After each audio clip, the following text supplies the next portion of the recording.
Odredi točke u kojima graf funkcije siječe koordinatne osi. Koliko su one udaljene? Izračunajmo to za zadatak g od x jednako 2x minus 4. Prije početka računanja prisjetimo se dva pravila. Pravac y jednako ax plus b siječe os y u točki t 0y i os x siječe u točki t x0. Također treba nam i formula za udaljenost dvaju točaka. I sada imamo funkcija g od x jednako 2x minus 4, točka t1 je 0y, kada uvrstimo umjesto x-a 0, a izračunamo y, dobijemo y jednako 2 puta 0 minus 4, pa nam je y minus 4. Naša točka t1 je 0 minus 4.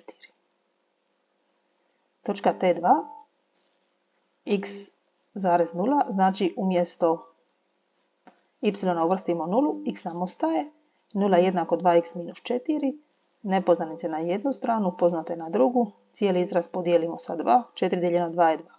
Točka t2 je 2, 0. Dobivene koordinate točaka uvrstimo u formulu za udaljenost dviju točaka.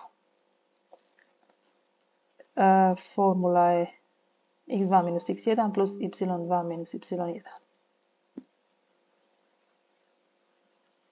Nakon uvrštavanja i kraćeg računanja dobijemo da je korijen iz 20, rastavimo ga na 4 puta 5, pa imamo 2 korijena iz 5. Znači, udaljenost točke T1 i T2 je 2 korijena iz 5.